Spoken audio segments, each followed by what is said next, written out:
Alright guys, welcome to a brand new video about my E31 850i, and as the title suggests, we're going to be tackling rear suspension today. So we're going to be dropping down the entire rear subframe. We're going to be taking all those parts apart, which should be somewhat straightforward, but they are incredibly rusty. The condition is really bad, so wait until you see the state of the rear end. It's really quite poor.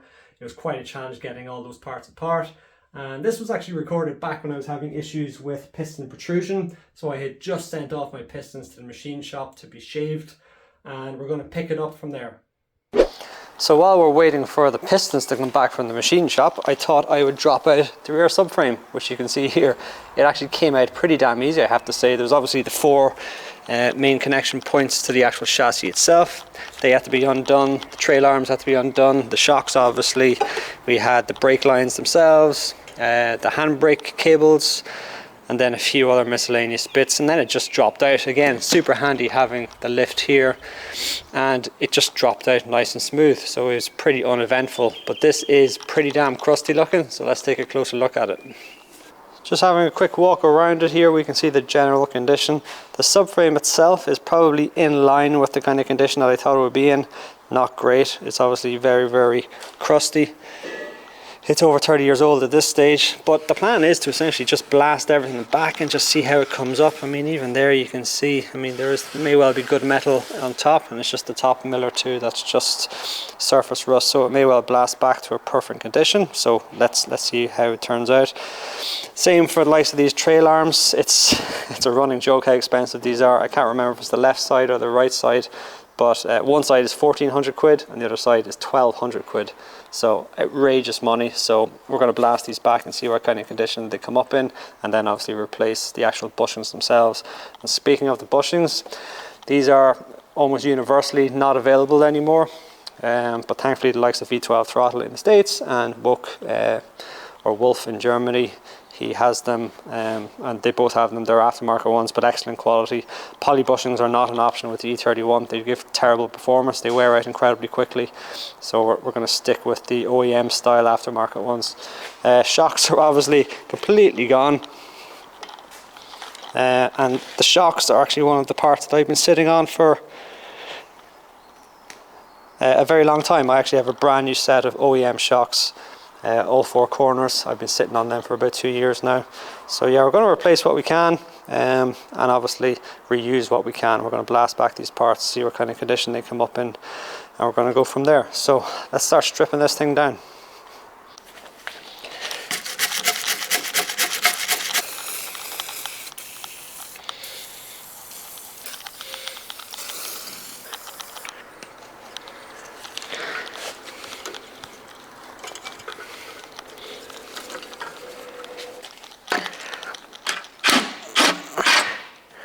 Not a chance.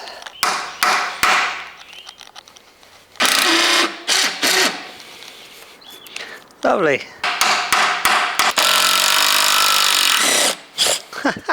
Don't believe it. It's all rusted into one piece.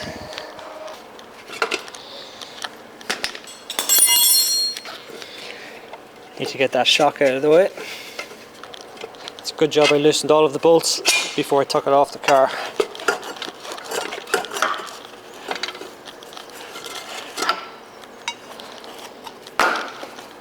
Junk.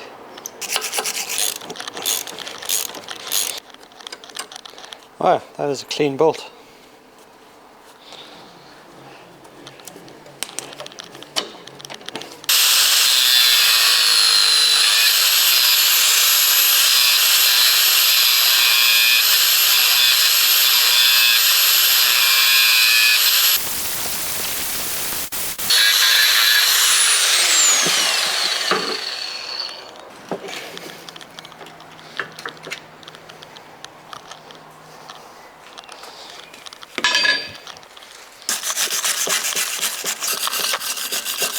That's our eccentric bolt. Okay, so this one's loose already.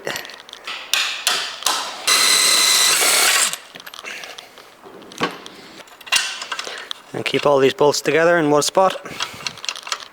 Frustratingly, I don't have 22mm in impact, so I'm using the chrome one.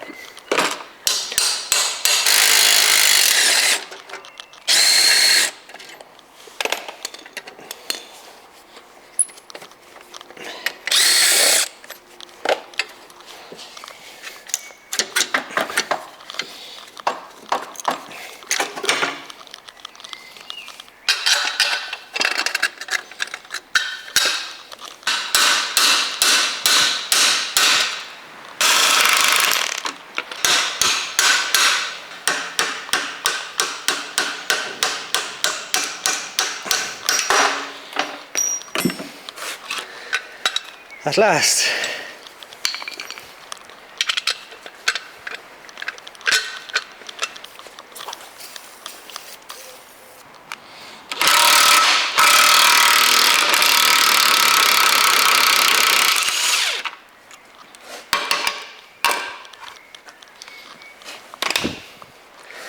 That one was pretty quick.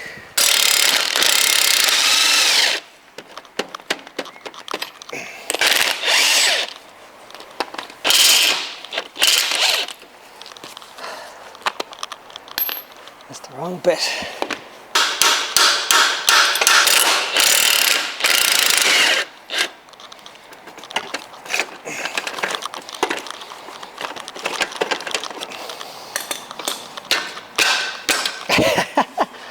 Oh my god.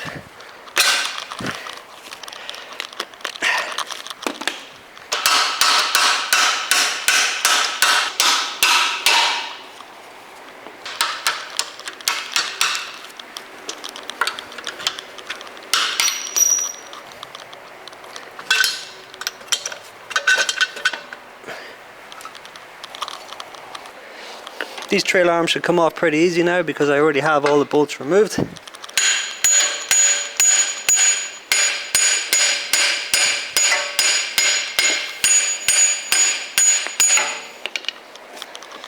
Don't want to lose a finger here.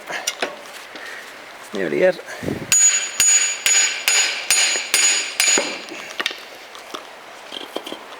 Wow, that is one big hunk of rust.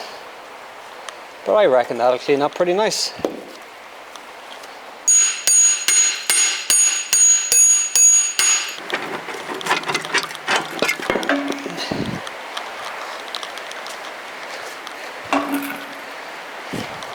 Number 2. I'm not sure if there's an orientation on these, but just in case.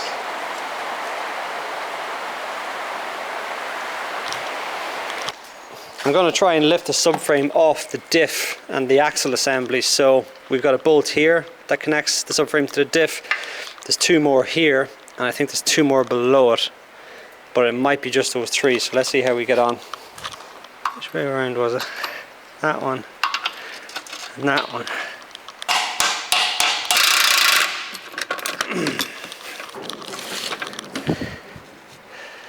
What's happened here then?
Last. Oh, come on.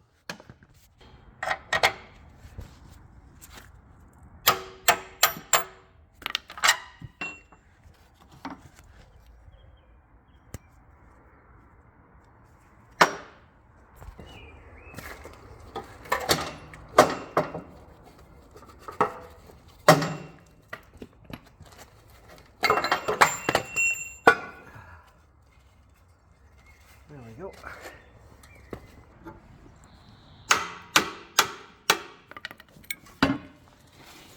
Finally, I think I've got all the bolts removed, so let's just try and lift this off. Yep. It's coming loose fairly easily. Oh, that's actually not too heavy. I lift this one-handed.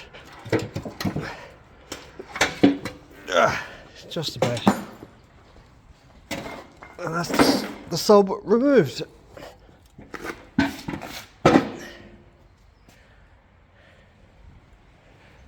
And now we just have the diff and the axles.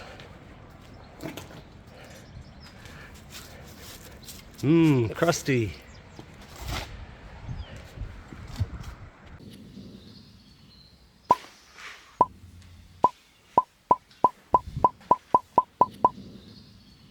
With everything out of the car, I can focus now on getting what needs to be replaced, and what I can blast back. I'm going to try and attempt to do so. We'll see how the parts come up, especially the subframe. I have the diff assembly and all the axles and hubs. That also needs to be disassembled. Diff looks a little bit crusty, but hopefully that cleans up pretty well. Yeah, I've got a busy month ahead of me. So coming back to the topic of sandblasting, as you can see behind me, we have a sandblast cabinet. So I didn't actually go down the route of purchasing a cabinet.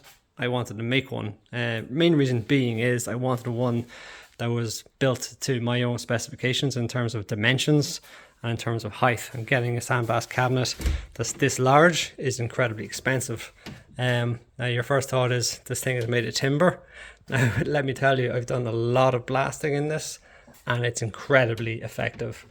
And you might be worried. My initial thought was to actually line this with steel, like 1mm steel, but there's absolutely no need, because as long as you keep the nozzle of the blaster away from the actual timber, so 12 inches away from it, it's holding up absolutely perfect. I've probably done about 3 hours of blasting in this, and there's zero wear on any of the walls.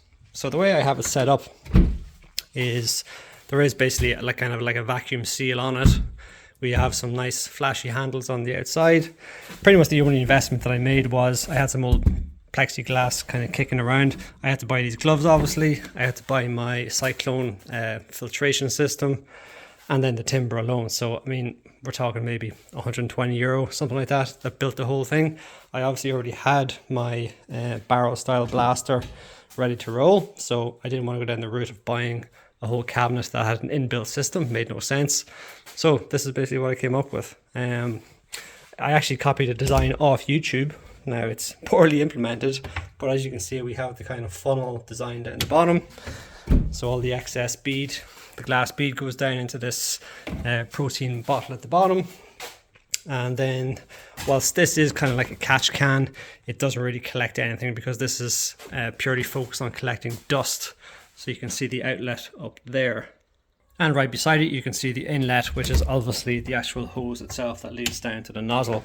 So that leads from the actual vessel here, which holds a lot of glass bead, and that's pressurized at 8 bar by this line here, which leads up to my 200 litre compressor, which is upstairs. And in fairness, that can barely keep up with this system.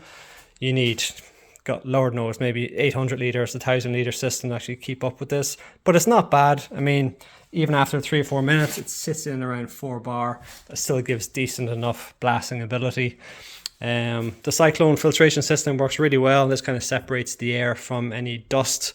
Now without this basically fills up with dust in 5 seconds flat, and this does a great job of keeping up.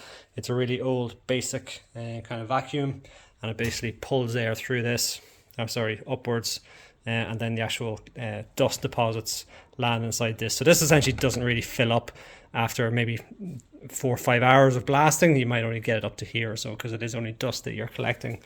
So the process basically is to pressurize this, make sure my compressor's turned on upstairs, and then hit the vacuum, and that's me ready to blast. And what I want to blast is this trail arm. So in the previous clip, my hopes for this are that it actually comes out pretty nicely, even though it looks like it's set for the bin. But let's stick it into the cabinet and give it a go and see how it turns out.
All right, so 15 minutes later, and take a look.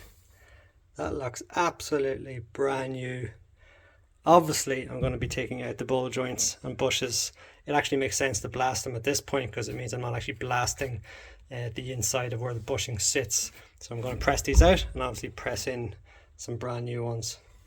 But yeah, they came up remarkably well, way better than I thought. Look at that. You see the part number and everything. So I'm probably going to get these powder coated, and I obviously have 2 new arms as well. These are actually NLA, no longer available, but I have 2 brand new replacements, which I'll just show you now. But yeah, this other one here should come up just as good as the other. Delighted with that result. And just before the video ends, check out what's just after arriving from California. So all of these parts have come from V12 Throttle. I've been dealing with Ed for quite a while now. His company is absolutely phenomenal. He's making such a wide range of parts for the E31 now. And lots of the parts, as I mentioned, you can't get them anymore. So these are a fantastic alternative to the original parts because the quality is just top class. Ed's given me a nice discount on these just to mention them in the video. And I'll be mentioning them again in future videos when I actually get around to installing them. So what do I have here? So we have 4 ball joints in this box. So these are rear lower ball joint bushes. So there's 4 of them. Again, quality is absolutely phenomenal.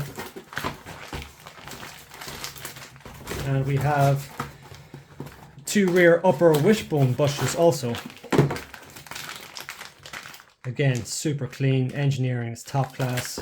I can't wait to get his fuel pump as well. It's just an engineering marvel.